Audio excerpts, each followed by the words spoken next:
आपल्या राज्याचं नाव महाराष्ट्र होणारच नव्हतं. 15 ऑगस्ट 1947 रोजी भारत स्वतंत्र झाला आणि त्या दिवशी अनेक लाखो मराठी लोकांनी एक स्वप्न पाहिलं की एक मराठी माणसांचा किंवा मराठी भाषेचा एक प्रदेश असावा ज्याचं नाव महाराष्ट्र. पण दिल्लीमध्ये काहीतरी वेगळंच चालू होतं. स्वतंत्र भारताच्या नकाशावर त्या राज्याचं नाव होतं बॉम्बे स्टेट आणि कंसामध्ये महाराष्ट्र. मराठी नाही, बॉम्बे स्टेट, ज्यामध्ये गुजराती आणि मराठी दोन्ही लोक एकत्र राहतील, दोन्ही राज्य एकत्र राहतील आणि त्या राज्याची राजधानी असेल Mumbai.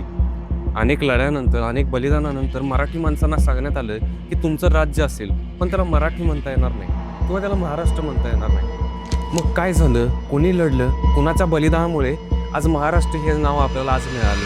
Rioting breaks out in Bombay. The Marathas are one of the main racial groups in this huge cosmopolitan city. They want Bombay included in the new Maharashtra state. Nehru opposes the Marathas' demand. He wants to retain Bombay with its 1.5 million population under the central government's control. आज आपण महाराष्ट्र शब्द इतका सहजपणे वापरतो जसा की आपण श्वास घेतो. पण तुम्हाला माहिती आहे का की महाराष्ट्र या शब्दाचा लिखित पुरावा महाराष्ट्रात नाही तर तो कर्नाटकात आहे. इसवी सन 634 कर्नाटकातील ऐहोळे गाव, चालुक्य राजा दुसरा पुलकेशी याच्या दरबारातील कवी रविकीर्ती यांनी हा स्तुतिपाठ मेहुती मंदिरावरती कोरलाय. त्यावर असं लिहिलं आहे की राजाने 99,000 गावांसह महाराष्ट्रावर राज्य केलं आहे. हा महाराष्ट्र या नावाचा सर्वात जुना पुरावा आहे. पण ज्यावेळी एखादे नाव किंवा एखादा शब्द कोरला जात असतो तर त्यावेळी असे म्हणणे चुकीचे आहे की ते त्या वेळेपासूनच वापरलं जात असतं. इसवी सन 3ऱ्या ते 4थ्या शतकापासून इतिहासकारांच्या म्हणण्यानुसार हा शब्द वापरात आहे, म्हणजे आजपासून जवळजवळ 1700 वर्षापूर्वी. वरवर पाहता आपल्याला असं वाटतंय की महाराष्ट्र म्हणजे महाराष्ट्र, पण असं नाही आहे.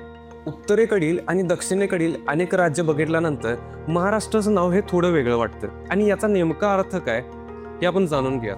पण नावाच्या अर्थाबद्दल अनेक इतिहासकारांची मतं वेगवेगळी आहेत. यानुसार 3 थिअरीज बनवण्यात आल्यात आणि या तिन्ही सुद्धा महत्वाचे आहेत. ब्रिटानिका आणि अनेक वेस्टर्न इतिहासकारांनी ही थिअरी मांडली आहे. महा म्हणजे महान, रथी म्हणजे रथ चालवणारे कुशल योद्धे. हे योद्धे उत्तरेकडून दक्षिणेकडे आले आणि इथल्या नाग लोकांच्या भाषेमध्ये त्यांची भाषा मिसळून महाराष्ट्री प्राकृत तयार झाली. नंतर तीच पुढे जाऊन मराठी बनली. ही थिअरी सर्वात जुनी आणि सर्वात प्रचलित थिअरी आहे, कारण महारथी हा शब्द त्या काळच्या संस्कृत ग्रंथांच्या मध्ये आढळतो. इतिहासकार R.G. भांडारकर यांनी हा सिद्धांत मांडला आहे. त्यांच्या म्हणण्यानुसार महा म्हणजे महान आणि राष्ट्र म्हणजे प्रदेश.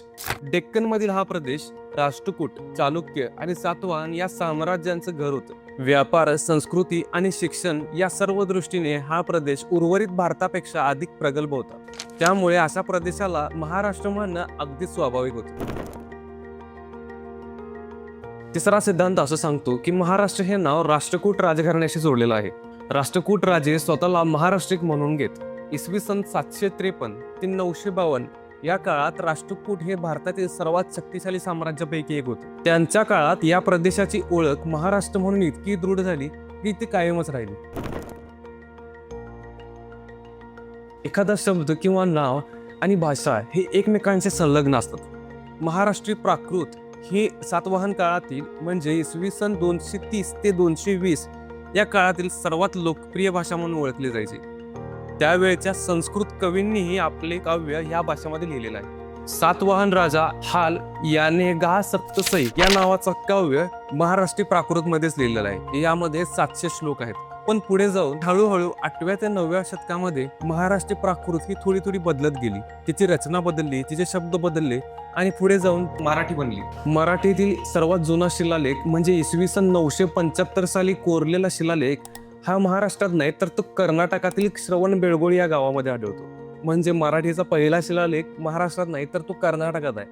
महाराष्ट्र या नावाचा आपण इतिहास बघितला, पण आता एकच प्रश्न उरतो, महाराष्ट्र हे राज्य कधी आणि कसं स्थापन झालं? 1 मे 1960 रोजी महाराष्ट्र स्थापन झालं. पण त्याआधी एक लढाई घडली.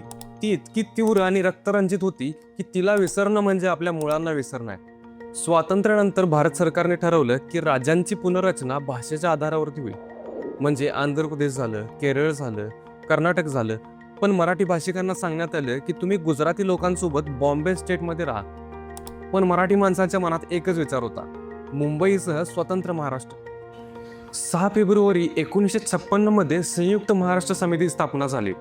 यामध्ये आचार्य आत्रे, प्रबोधनकार ठाकरे, सेनापती बापट, श्रीपाद अमृत डांगे यांसारखे कामगारी नेते, शाहीर अमर शेख, S.N. जोशी, नाना पाटील आणि अण्णाभाऊ साठे यांसारखे अनेक विचारवंत, कवी आणि नेते फक्त महाराष्ट्र या नावासाठी एकत्र आले.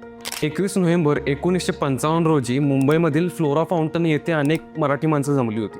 त्यांची मागणी एकच होती, मुंबईसह संयुक्त महाराष्ट्र. त्यावेळेचे बॉम्बे स्टेटचे CM मोरारजी देसाई यांनी आदेश दिला आणि पोलिसांनी गोळीबार केला. त्या दिवशी आणि पुढील काही दिवसामध्ये 106 लोकांनी आपल्या प्राणांची आहुती दिली. त्यामध्ये पहिला हुतात्मा होता बंडू गोखले, रात्र शाळेमध्ये शिकणारा एक शाळकरी मुलगा. त्या दिवशी शाळेतून घरी जात असताना त्याला गोळी लागली आणि तो धारातीर्थी पडला. फ्लोरा फाउंटन आज हुतात्मा चौक म्हणून ओळखला जातो, तो याच कारणामुळे. अखेर 1 मे 1960 रोजी महाराष्ट्र राज्याचा जन्म झाला, तोही मुंबईसह. आपलं राज्य बॉम्बे स्टेट झालं असतं, पण यामध्ये 106 लोकांच्या प्राणांची आहुती, आचार्य यात्रे, केशवराव जयदे यासारख्या नेत्यांचा लढा यामुळे महाराष्ट्र वाचलं. यामध्ये मात्र बेळगावसारखा सीमावाद तेवढा राहिला. 2004 पासून सर्वोच्च न्यायालयामध्ये हे बेळगावचं प्रकरण अजूनही चालू आहे. व्हिडिओच्या सुरुवातीला आपण पाहिलं की महाराष्ट्राचं नाव बॉम्बे स्टेट होणार होतं, पण महाराष्ट्र हे नाव जे शिलालेखांच्या मध्ये कोरलं, महाराष्ट्री प्राकृत आणि मराठी या भाषेने ते जगवलं, छत्रपती शिवाजी महाराजांच्या पराक्रमाने जे गाजवलं, 106 हुतात्म्याच्या बलिदानाने हे टिकवलं, हेच नाव अखेर या राज्याला मिळालं. पण हे नाव, ही अस्मिता फक्त साजरी करण्याची गरज नाही, ती जगवायची आहे. आणि हे करत असताना बेळगावमधील मराठी माणसांनाही विसरलं नाही पाहिजे.